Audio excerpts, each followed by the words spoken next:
Hello, আসসালামু আলাইকুম। কেমন আছেন সবাই? আশা করি ভালো আছেন।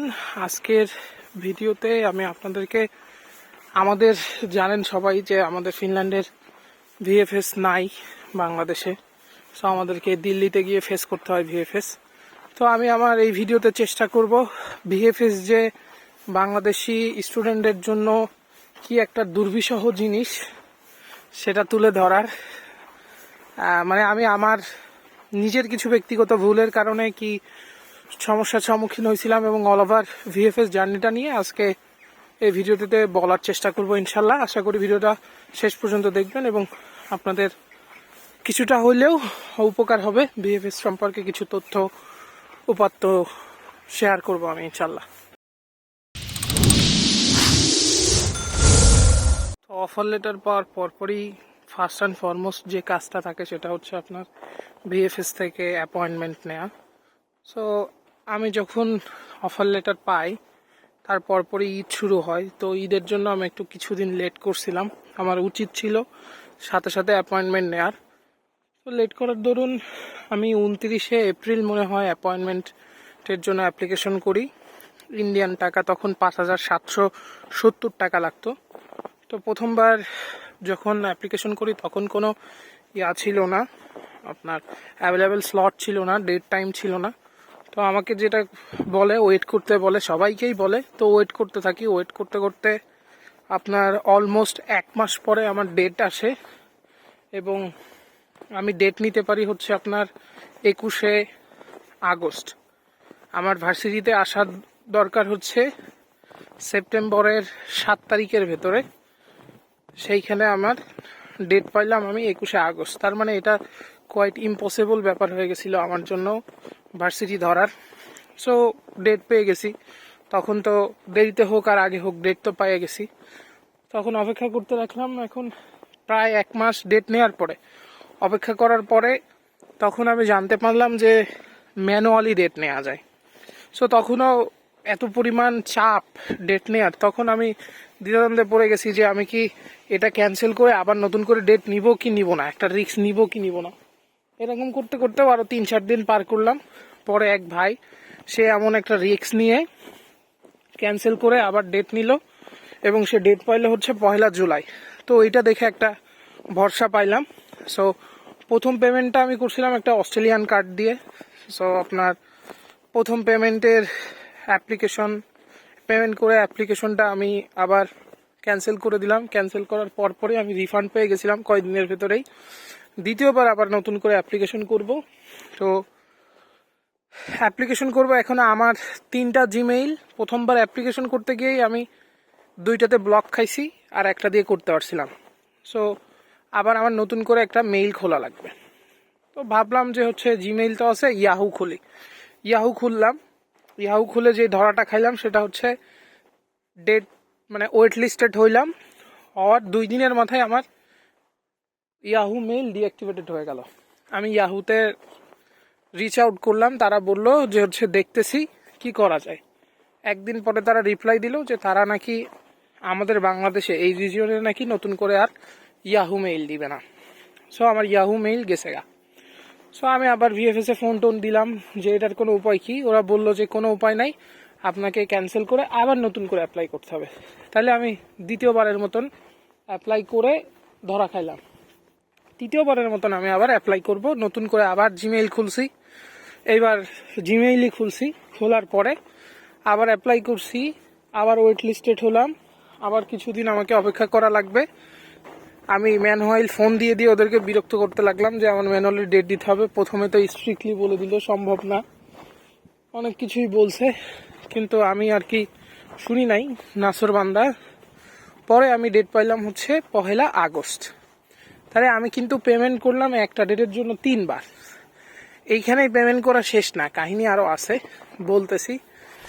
সো আপনারা জানেন ভিএফএস এ 3বার টাকা দিতে হয়। 3বার না, অ্যাকচুয়ালি 3 ধাপে টাকা দিতে হয়। কেমন যে হচ্ছে প্রথমে আপনাকে একটা অ্যাপ্লিকেশন ফি দিতে হয়, যেটা আমি দিছি অলরেডি 3বার মেনশন করছি। একবারে রিফান্ড পাইছি, 2বারের এখনো তখন পর্যন্ত রিফান্ড পাই নাই। পরে অবশ্য প্রত্যেকবারেরই রিফান্ড পাইছি, অনেক পরে, 2-3 মাস পরে। সো প্রসেসিং ফি দিতে হয় একটা, বাংলা টাকা প্রায় 50,000-এর কাছাকাছি প্রসেসিং ফি দিতে হবে। সো প্রসেসিং ফিটা আমি আগে থেকেই দিয়ে গেছিলাম। সেটা হচ্ছে আমার ওই ফ্রেন্ডের, যে ফ্রেন্ড অস্ট্রেলিয়া আছে, ওর কার্ড দিয়ে আমি প্রসেসিং ফি দিয়ে গেছিলাম। তাহলে আমার কাছে আর ফি বাকি থাকে হচ্ছে কুরিয়ার ফি। তো আমার যেহেতু শুধুমাত্র কুরিয়ার ফি দেওয়া লাগবে, আর কিছুই দেওয়া লাগবে না। সো আমি এইখানে একটা ভুল করছি, সেটা হচ্ছে আমি কোনো ডলার নেই নাই, যেহেতু আমার এক্সপেন্স কম। তো 10,000 টাকা নিয়ে গেছি আমার কুরিয়ার খরচ বাবদ, টাকা নিয়ে গেছি, আর 10,000 নিয়ে গেছি যে আমি নিজে ঘোরাঘুরি করবো এই বাবদ। এইখানে আমি একটা ভুল করছি, যেই দেশে যাবেন সেই দেশে অবশ্যই ইন্টারন্যাশনাল কারেন্সি ক্যারি করবেন, যেই দেশেই যান না কেন। সো কেন বলতেছি এটাও সামনে বলবো। সো এখন আমি এই গেল হচ্ছে ভিএফএস এর অ্যাপয়েন্টমেন্ট নিয়ে, ডেট তো পাইলাম, এবার বাংলাদেশ থেকে যাইতে হবে। এইবার বলি ইন্ডিয়ান ভিসার ব্যাপারে। আমি ফেব্রুয়ারিতেই ইন্ডিয়ান ভিসা করে রাখছিলাম, যে ইন্ডিয়ান ভিসার একটা ঝামেলা হয়, এই জন্য ফেব্রুয়ারিতে আমি ইন্ডিয়ান ভিসা করছিলাম। কিন্তু ওই ভিসার মেয়াদ আমার হচ্ছে 17 আগস্ট শেষ। প্রথম ডেট অনুযায়ী আমি ডেট পাইছি 21 আগস্ট, আমি ওই অনুযায়ী বসে আছি। তো তখন আমি আবার দ্বিতীয়বারের জন্য ইন্ডিয়ান ভিসা অ্যাপ্লিকেশন করলাম, এবং দ্বিতীয়বারও আমি ভিসা পাই। আমার দ্বিতীয় ভিসাটা গেছে হচ্ছে সেপ্টেম্বরে। সো যাই হোক, ভিসার পার্ট এইখানে গেল। এখন আমি এয়ারে করে গেলাম, একটা এয়ার, নাম বলবো না, সেই এয়ারে গেছি। গিয়ে এবার দিল্লি এয়ারপোর্টে নেমে আমি মনে করছি যে বাংলা টাকা ইন্ডিয়ান রুপিতে কনভার্ট করব। আমি তো আর জানি না যে দিল্লি এয়ারপোর্টে বাংলা টাকা কনভার্ট করে না। সো ওইখানে আরেক বিপদ, কিন্তু এয়ারপোর্টে একজনের সাথে দেখা হয়ে গেছিল। তো কি হলো, আমি তো বাংলাদেশি টাকা দিল্লি এয়ারপোর্টে নেমে কনভার্ট করতে পারলাম না। তো এক ভাইয়ের সাথে পরিচয় হয়েছিল প্লেনে ওঠার আগেই, আমরা সেম ফ্লাইটে আসছি। তো ভাই আবার হচ্ছে ডলার নিয়ে আসছে এবং ইন্ডিয়ান টাকা 100 রুপি নিয়ে আসছে। তো আমরা মেট্রো দিয়ে যাব। তো দুইজন টিকিট কাউন্টারে গেলাম, গিয়ে শুনলাম একটা টিকিটের দাম হচ্ছে 60 টাকা, 60 রুপি। তার মানে দুইজনের 120 রুপি লাগবে। এখন 20 রুপি শর্ট। ভাইকে অসংখ্য ধন্যবাদ জানাবো, মানে উনি আমার ফ্রেস্তার মতন হেল্প করছে, সব কিছু বলতেছি ভিডিওতে। তো ভাই চাইলেই আমাকে থুয়ে নিচে চলে যাইতে পারতো ওইখান থেকে, কিন্তু উনি আমাকে না রেখে বললো যে আপনার তো হচ্ছে ভিসা কার্ড আছে। আমি বললাম জি ভাই। বললো চলেন দেখি এটিএম থেকে তোলার চেষ্টা করি টাকা উঠে কিনা। একটা ব্যাংক, কি আর বলবো, তাদেরকে আমি ইন্ডিয়া যাওয়ার আগে ফোন দিয়ে দিয়ে বলছি যে এটা তাদের ইন্ডিয়াতে কাজ করবে কিনা কার্ড। তারা বারবার বলছে করবে। আমি বারবার তাদেরকে জিজ্ঞেস করছি করবে কিনা, তারা বলছে হ্যাঁ করবে। আমি যখন ক্যাশ আউট করতে গেছি এটিএম থেকে, 4টা এটিএম বুথ থেকেই আমি তুলতে পারি নাই। তখন তো আমার অবস্থা বেকায়দা, আমার গা হাত পা ঘামতেছে। আমার অবস্থা দেখে ভাই বলল যে আপনি ভয় পায়েন না, দেখি কি করা যায়। তো ওনার সাথে আমার এর আগে কোনো পূর্ব পরিচিত নেই, ওই দিনই প্রথম পরিচয়। আমি সাহস করে ভাইরে বললাম যে ভাই আপনার কাছে তো ডলার আছে, এয়ারপোর্টে তো ডলার ভাঙাইলে কম টাকা দিবে, তারপরেও আপনি আমাকে কিছু ডলার হাওলাত দেন, আমি আপনাকে ওইখানে গিয়ে দিয়ে দিব না টাকা কনভার্ট করে। ওইখানে গিয়ে বলতে পাহাড়গঞ্জ গিয়ে, সবাই গিয়ে পাহাড়গঞ্জেই থাকে মূলত। তো ভাই বললো আচ্ছা ঠিক আছে, তাহলে আপনি $20 নেন, $20 ভাঙায় দেখেন। $20 মানি এক্সচেঞ্জারে ভাঙাইতে গেলাম, ওরা বললো 50-এর নিচে ওরা মানি এক্সচেঞ্জ করে না। সো আমি আবার ভাইয়ের কাছে এসে $50 নিলাম, নিয়ে মানি এক্সচেঞ্জ করে 4,600 না 700 মতন টাকা হয়েছিল ইন্ডিয়ান রুপি। দেন আমি আর ভাই একসাথে করে গেলাম পাহাড়গঞ্জ।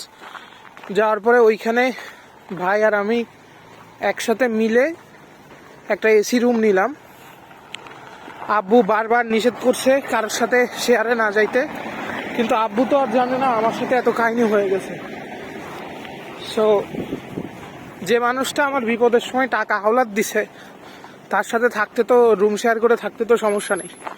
সো আব্বু বলছে যে তুই কি একা রুম নিছিস কিনা। আব্বু জানে না এখনো, শুধু আম্মু জানে। আব্বু ভিডিওটা দেখবে, আব্বু সরি, আমি বলি নাই তোমার সাথে, আমি ওনার সাথে শেয়ার করেই ছিলাম।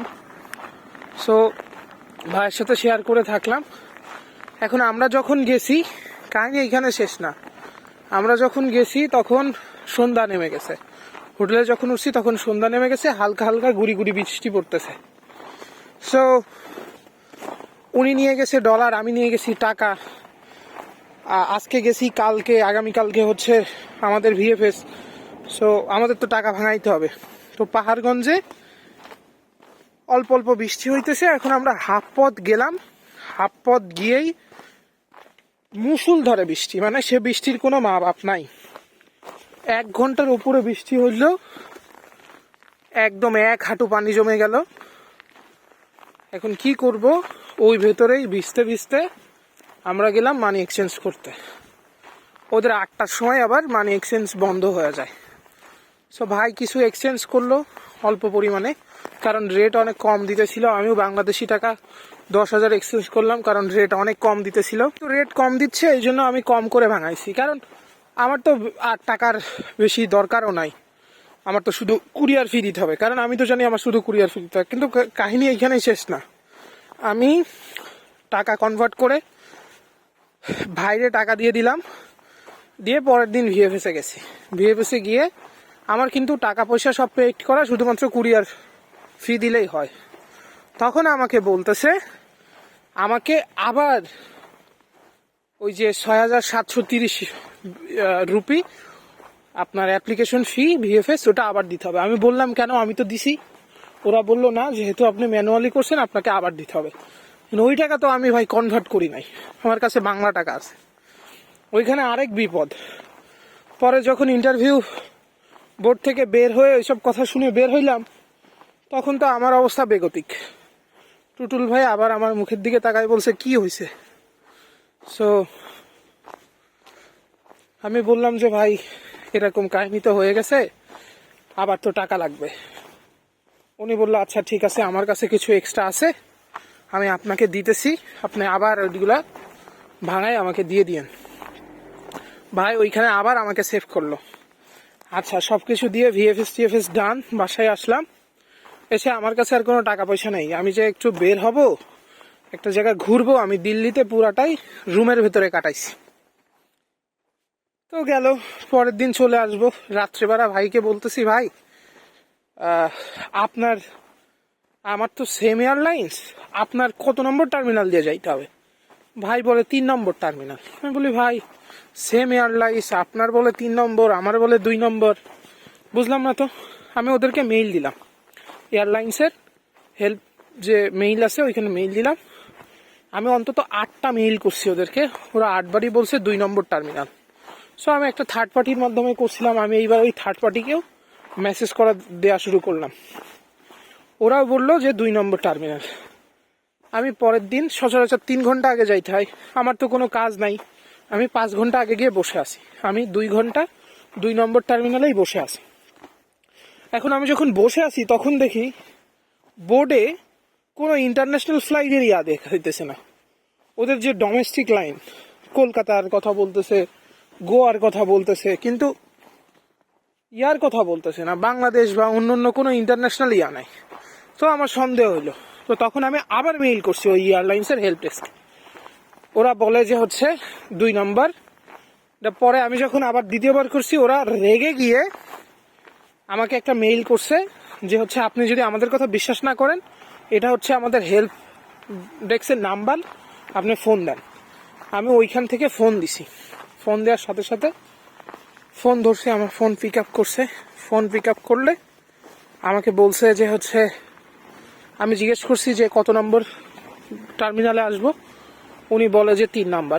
তখন আমি বললাম যে দেখেন, আমাদের কনভারসেশন ইংলিশে হইতেছে, দেখেন আমি এইভাবে একটা থার্ড পার্টির মাধ্যমে কাটছি, তারাও বলতেছে 2 নম্বর। আমি আপনাদের যে হেল্প ডেস্কের মেইল আছে ওইখানে মেইল করছি, তারাও বলতেছে 2 নাম্বার। তো তাহলে আপনারা, তাদের তো কথার মিল হইতেছে না। তখন উনি ওই পাশ থেকে বাংলায় আমাকে বলতেছে যে ভাই আপনি বাংলাদেশি না? আমি বলছি জি ভাই। বলে দিল্লির যাবতীয় ইন্টারন্যাশনাল ফ্লাইট 3 নম্বর থেকে যায়। তো আমি তখন বললাম যে এই যে আমার একটা হয়রানি করলো, আমি 8টা 9টা মেইল দিছি আপনাদের এয়ারলাইন্সের, তো তারা এটা বলবে না আমাকে ঠিকঠাক মতন। পরে উনি বলছে হয়তো বা কোনো ভুল হয়েছে, আপনি 3 নম্বরে চলে আসেন। 3 নম্বরে গেলাম, এখন ওইখানে গিয়ে বসে আছি। আমার ফ্লাইটের আর 30 মিনিট সময় আছে। 1 ঘন্টা আগে কিন্তু চেক ইন বন্ধ হয়ে যায়, এটা কিন্তু জানেন আপনারা। আর 30 মিনিট সময় আছে। তখন যে থার্ড পার্টির মাধ্যমে আমি কাটছিলাম, যে থার্ড পার্টি ওয়েবসাইট থেকে, তারা আমাকে ফোন দিছে ডাইরেক্ট হোয়াটসঅ্যাপে ফোন দিয়ে বলে যে স্যার একটা মিসআন্ডারস্ট্যান্ডিং হয়ে গেছে, আমরা মনে করছি আপনি বাংলাদেশ থেকে দিল্লিতে যাচ্ছেন। তো তখন আমার রাগ হয়ে গেছে। আমি বলছি আপনারা কি আমাকে পাগল পাইছেন? আমি আপনাদের বারবার বলতেছি যে আমি দিল্লি এয়ারপোর্ট থেকে বাংলাদেশে যাব, তারপরেও আপনাদের মনে করার কি হইলো এখানে? দেন তারপর বলতেছে আসলে স্যার আমরা তো আপনি যখন বলছেন তখন আমরা আপনার ওই এয়ারলাইন্সকে আমরা ফোন দিছি সরাসরি, তারা বলছে আমাদের 2 নম্বর, এই জন্য আমরা আপনাকে 2 নম্বর বলছি। তো গেল এইসব কাহিনী করে উঠলাম প্লেনে উঠে সেই দিন দেখতেছি ইন্ডিয়াতে থাকতেই যে বাংলাদেশে আমাদের উত্তরাতে মারামারি হইতেছে, পুলিশ পিটায় শেষ করে দিতেছে, এরকম একটা কিছু দেখলাম। এইসব দেখেই উঠে এবার বাংলাদেশে ল্যান্ড করব, বাংলাদেশের এয়ারে আমি। তখন কিন্তু যখন ল্যান্ড করে তখন কিন্তু নেট পাই, বুঝছেন? এই লেগ ফ্রোজ হওয়া শুরু করছে, তো তখন কিন্তু নেট পাই, ঠিক আছে? তো আমি দেখি যে আমার ছোট খালামণি এদের এখান থেকে 5-7টা করে ফোন আসছে। আমার আব্বু থেকে 4টা ফোন, আম্মু থেকে 3টা ফোন। এবং পরে ওরা যখন আমাকে ফোনে পাইতেছে না, তখন ছোট খালু আমাকে ভয়েস মেইল পাঠাইছে যে উত্তরার অবস্থা খুবই খারাপ, তুমি আজকে রাত্রে এয়ারপোর্টেই থাকো। ভাই দেশে আসছি আর এই কাহিনী, আমার তো ভয়ে অবস্থা শেষ। পরে জুনিয়র আছে, গ্রুপে ফোন নক দিলাম যে আমি এরকম এয়ারপোর্টে আছি, বের হওয়া সুবিধাজনক কিনা বল। ওরা বললো যে ভাই একটা সিএনজি নিয়ে ডিরেক্ট চলে আসেন, মেইন রোড দিয়ে, ভেতর দিয়ে আসবেন না, সেক্টরের ভেতর দিয়ে মারামারি হয়েছে সেক্টরের ভেতরে। সো আপনি যদি মেইন রোড দিয়ে চলে আসেন আশা করি সমস্যা হবে না।